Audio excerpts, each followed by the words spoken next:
Good afternoon, brothers and sisters. Good afternoon. I didn't want to correct the professor when he spoke, but it's local 617. I hate to have to correct the professor. So I don't know if he got the wrong answer or they gave him the wrong answer. So. You know, I generally don't write down my speeches. I stray away from it. I usually speak from the heart. But I actually did do this one because I didn't want to be outshined by Mr. Krugman on the panel. So I do want him to know that I only wrote this down because of him. It is indeed a pleasure for me to be here today to honor Dr. Martin Luther King and his legacy.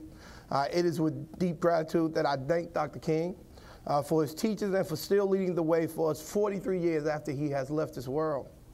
He died as he fought for the rights of sanitation workers, but his spirit continues to energize and guide us today as we continue our fight for justice for all.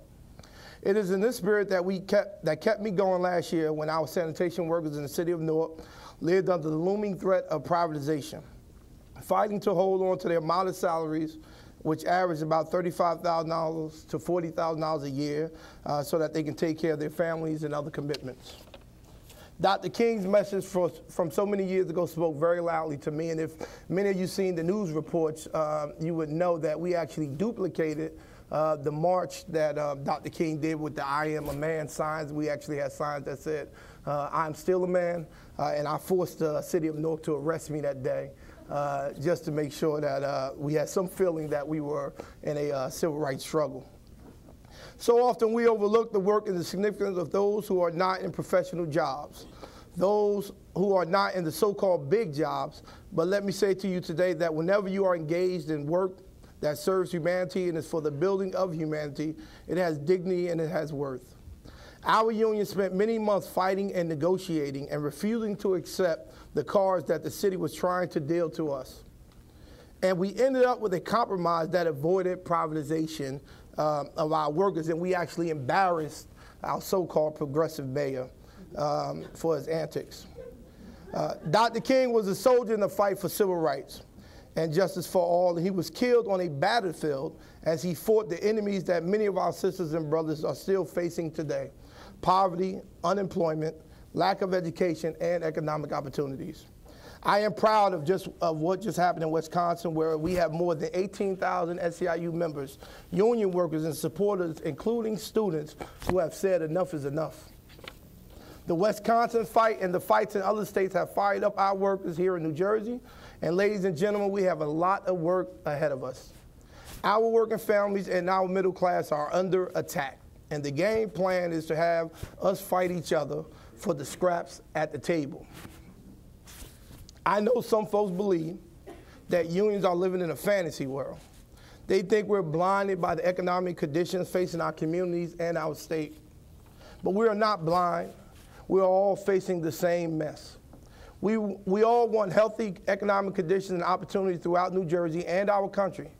But we also want to make sure that in a rush to balance the books, there are no mistakes in tallying up the numbers, or worse, targets placed on the backs of blue-collar workers and the middle class in this state and this country.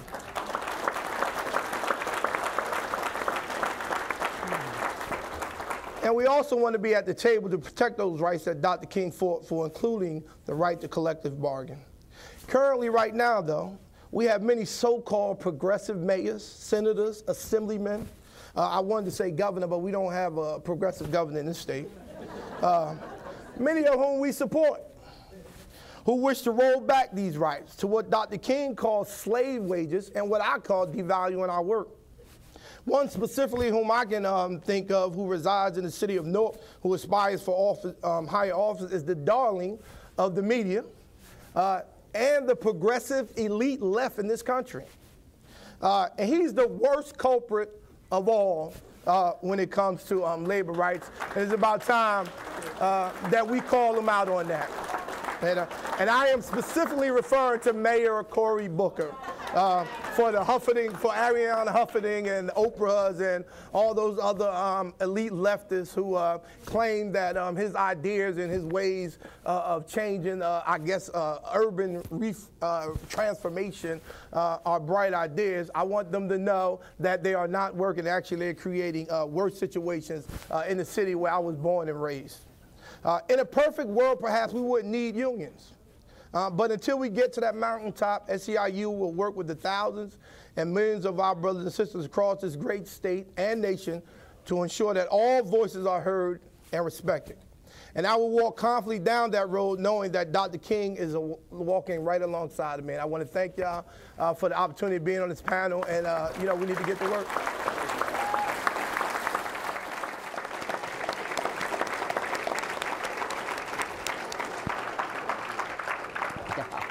Over to you, George.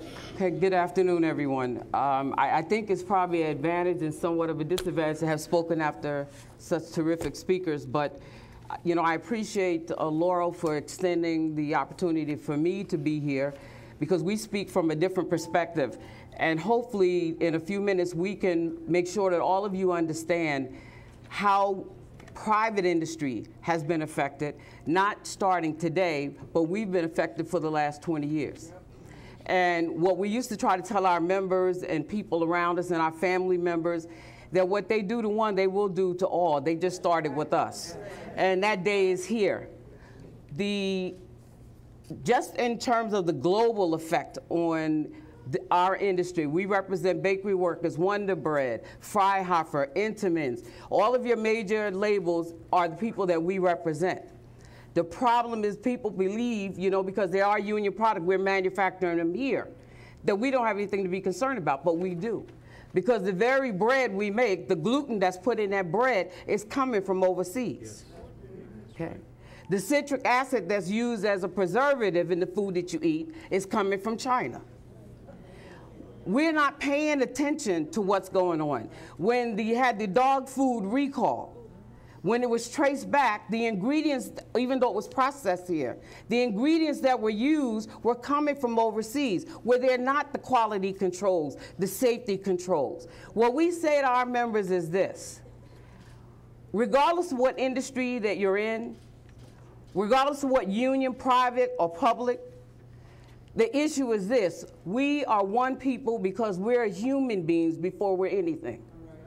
And as human beings, we have an obligation to stop sitting and looking as though if it's not at my doorstep, it doesn't affect me. That's right. If it's at your cousin's doorstep, it affects you.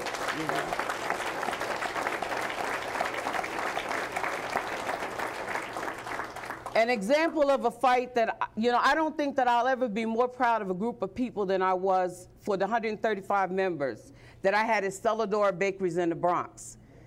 We have a private equity firm by Burnwood Partners come in and buy that company.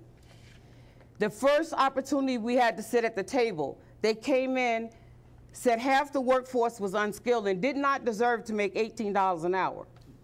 They wanted $1 an hour decrease in wages for 5 consecutive years. They wanted to eliminate some of their vacation, eliminate their pension, take away their holidays. The people stood. We explained to them every step of the way that even if you win the battle, you may lose the war because they may shut the plant down. These people took a position that no matter what the consequences, we will stand together from the beginning to the end. For 11 months in the coldest winter,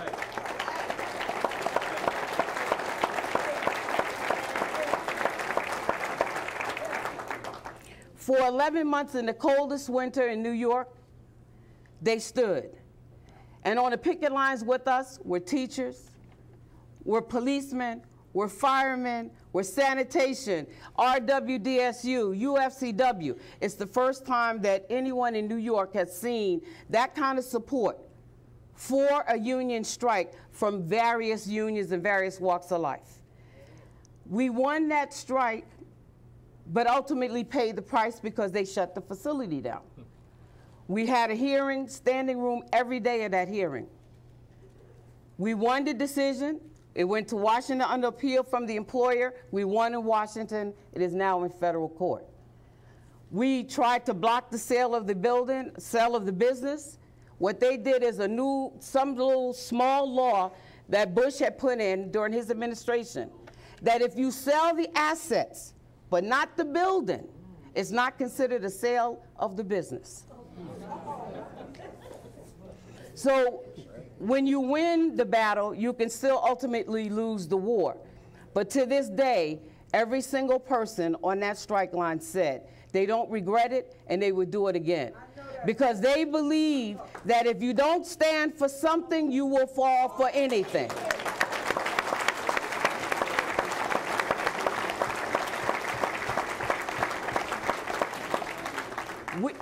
As one of the panelists said earlier, we have to teach our young people. The example of Charlie bringing his son. I have two small examples, and I'm going to close. One, I have a 10-year-old granddaughter. Her grandmother represents private companies, not public employees.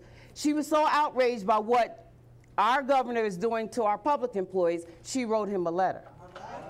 I have an 8-year-old grandson who went with a family member to shop, who refused to get out of the car because she was going into a Walmart.